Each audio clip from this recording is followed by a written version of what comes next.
Bom, voltando então, algumas características de serviços, tá? Pensem agora no serviço puro ou um serviço com pequena parcela de bens físicos vinculados a ele, tá? Mas pensando do seu ponto de vista conceitual, para a gente ter domínio da teoria que ajuda os profissionais de marketing a se movimentar dentro da área de serviços, nós temos que levar em conta 4 características fundamentais dos serviços. Primeiro, já falei bastante, é a intangibilidade. Então, pelo fato de ele não poder ser avaliado pelos sentidos que nós temos para avaliar as coisas, ele fica com um elevado grau de subjetividade e o consumidor tem uma dificuldade maior de avaliar serviços. Existe uma escala, inclusive, específica para serviços para medir a satisfação dos consumidores. E ela foi muito discutida na construção de teoria de marketing, relativamente recente. Então, para você ter uma ideia da dificuldade que é medir satisfação de consumidor de serviços pelo fato da intangibilidade representar dar esse grande espaço para subjetividades, tá? Uma outra questão que caracteriza serviços é a inseparabilidade. Inseparabilidade do quê? A inseparabilidade da produção e da entrega desse serviço. O que significa isso? Significa que para eu entregar um corte de cabelo, um serviço de estética, eu preciso do cliente e do esteticista presentes no mesmo momento interagindo entre eles. Isso significa que um esteticista, assim como qualquer outro prestador de serviço mais puro, não pode estocar cortes de cabelo. Um médico não pode fazer um estoque de consultas médicas. E isso faz uma total diferença se a gente comparar com bens físicos que tem toda uma outra sistemática de produção e entrega. Vamos lembrar que os bens físicos são produzidos numa indústria que é completamente separada do consumidor. O consumidor nem imagina como é que é o processo industrial normalmente, né? Agora as coisas estão mais transparentes um pouco, mas há mais tempo atrás era um segredo que acontecia nas fábricas. O que tinha era um monte de produtos em estoque e esse produto era produzido muitas vezes com muita antecedência. Então, essa interação entre o consumidor e o fabricante, ela não acontece, ou pelo menos ela é mínima quando se trata de bens físicos.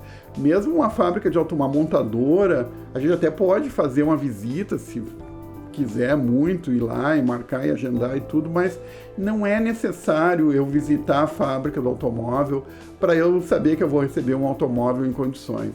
Mas é necessário, sim, eu ir no consultório médico para eu ser atendido pelo médico. Claro que a internet está mudando essas coisas todas. Vocês estão assistindo uma aula virtual. Eu ia usar o exemplo do professor e dizer que é preciso uma sala de aula para um professor e os estudantes terem uma aula. E agora nós estamos aqui com aulas pela internet. É uma mudança, com certeza. Cadê a teoria disso?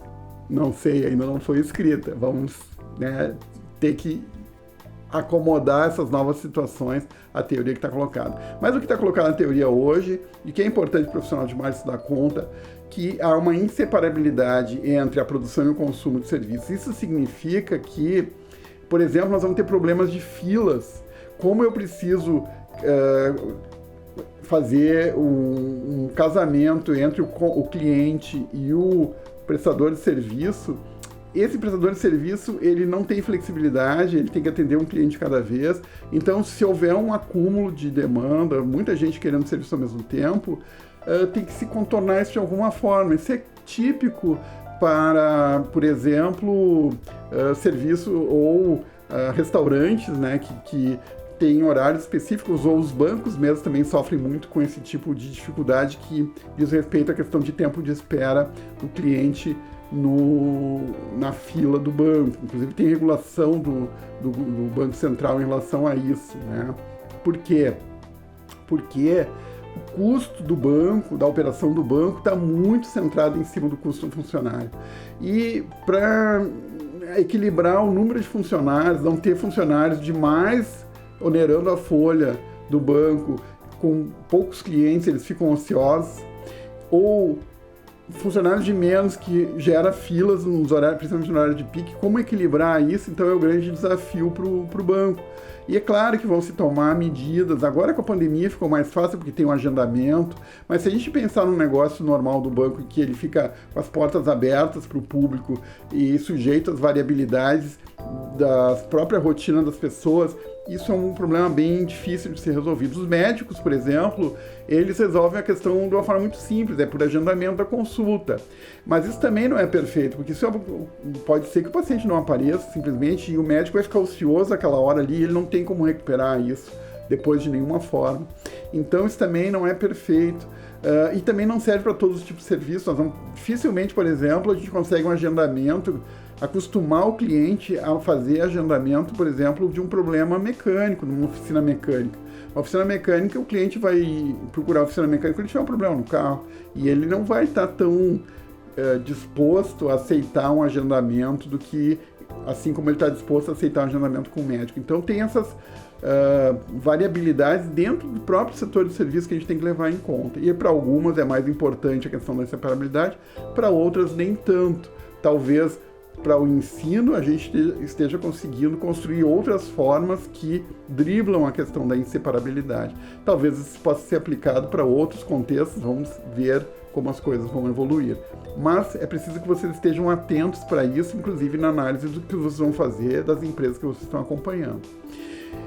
Bom, eu disse também, falei sobre a questão da intangibilidade, da subjetividade, e aí vai a dica para uma terceira característica importante dos serviços, que é a variabilidade. Ora, se eu tenho uma pessoa que é o cliente que está recebendo o serviço e uma pessoa que é o fornecedor do serviço, e é uma pessoa, essas duas pessoas interagindo, elas dão margem para muita variabilidade. Não é um processo que eu tenho um controle de produção com vários fiscais, com uma linha de montagem, com pontos de aferição, com medidas dos produtos sendo de características, testes preliminares do produto. Não tem nada disso em serviços. Em serviços, se um esteticista fizer uma pintura de cabelo errada num cliente, a cliente vai sair com o cabelo pintado da cor errada e não vai ter muita solução para isso. Não tem como a gente lidar com essa questão da variabilidade. Isso é muito problemático na área de serviço. É claro que nós somos administradores de marketing e, como administradores, nós não aceitamos essa variabilidade toda e vamos trabalhar para ter planos de ação se acontecer alguma coisa. Por exemplo, o que acontece num avião quando se servia refrigerante e a aeromoça, por exemplo, o comissário de bordo, derrama o refrigerante no terno de um executivo que está indo para uma reunião? Olha, a companhia aérea tem que pensar nisso e oferecer talvez um serviço de lavanderia rápida, um serviço até de aluguel de roupas, alguma coisa assim. Tem que estar previamente já pensado pelos profissionais para poder, pelo menos, já que não vai ser possível desfazer, né, o acidente, pelo menos contornar ele sem maiores prejuízos para o consumidor, para o cliente, tá? Então, o planejamento em serviços, ele é mais importante ainda, talvez, do que os bens físicos. Ele exige do profissional de marketing, então, uma série de outras soluções paliativas para contemplar essa questão da variabilidade, principalmente dessa associação entre a entrega e o consumo do serviço. Então, uma questão ainda importante a respeito de variabilidade, não está nem no material que eu passei para vocês, mas é a questão da gente usar a ISO como um recurso de mapeamento de processos e de qualificação desses processos, inclusive da previsão já de desvios desse processo, já com soluções já pré-definidas. É claro que para as questões mais graves da aviação, por exemplo, um acidente aéreo e tudo, existem protocolos rígidos já de como se deve proceder, caso o avião tenha uma pane, em todo aquele treinamento que nós recebemos a cada viagem que nós fazemos de avião. Isso já é um exemplo claro das prevenções que os profissionais de marketing e os responsáveis pela segurança na aviação, na verdade, promovem no sentido de evitar essa variabilidade ou pelo menos paliativos para se acontecer um caso mais grave. E a gente até pode estender esse exemplo do acidente aéreo para a questão de comunicação depois, a gente pode ver mais lá na frente, e já tendo um protocolo de comunicação, como é que uma empresa aérea, ou isso vale para uma grande refinaria de petróleo, isso vale para uma grande operadora de extração de minérios, como infelizmente aconteceu com a minério, como é que ela reage para um evento grave, um acidente grave. Isso é um protocolo que já deve estar planejado na gaveta dos executivos, os responsáveis pela empresa, já tem que ter uma preparação para isso e tem que ter um planejamento para isso já definido. E por último, a característica, nós temos a perecibilidade. Ou seja, se o serviço não pode ser estocado, ele é entendido como perecível. Claro que nós temos bens físicos perecíveis, nós temos as frutas, as carnes, né, principalmente os frutos do mar, que tem um tempo de prateleira, a gente trabalha com isso, mas o conceito de perecibilidade para serviço é um pouquinho diferente.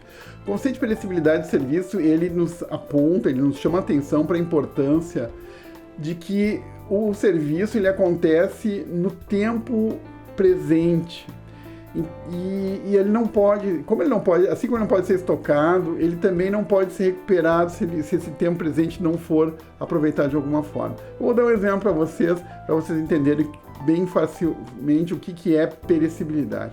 Se alguém liga para o número de emergência e pede uma ambulância, só por brincadeira, faz um trote. Essa ambulância vai se deslocar, ela tem um protocolo para cumprir, ela precisa se deslocar e vai chegar lá no local e vai verificar que foi uma chamada falsa. O que aconteceu? Nesse meio tempo que essa ambulância está em deslocamento, ela está prestando um serviço, em princípio, ninguém sabe que isso é um trote. E nesse momento que ela está prestando esse serviço, ela não pode prestar nenhum outro serviço, ou seja, se 2 segundos depois que for feito esse trote, alguém realmente precisar de uma ambulância e que realmente estiver numa situação de vida ou morte, e supondo que haja, e como tem aceitação, tem uma escassez nessa questão da possibilidade das ambulâncias, do número de ambulâncias que estão disponíveis, então o que vai acontecer? Essa pessoa vai ficar sem atendimento. E é isso que se trata a questão da perecibilidade. Pereceu, terminou ali no momento que essa ambulância dá partida para atender um serviço, terminou ali a possibilidade de ela atender qualquer outro serviço que possa ser talvez muito mais importante. E é por essa razão que nós temos que nos preocupar com essa questão da perecibilidade. Nós temos que nos preocupar, por exemplo, enquanto profissionais de marketing, de profissionais da saúde, como médicos, dos não comparecimentos dos pacientes nas consultas. Por quê? Porque terminou ali, pereceu ali a oportunidade do médico aproveitar o tempo que ele está no consultório para atender alguém e, eventualmente, curar alguém. E isso é muito grave para nós em serviço. Então, essas 4 características já encaminham para 4 preocupações diferentes que os profissionais de marketing que estão planejando ações em serviços devem levar em conta nesse seu planejamento. Era isso por enquanto.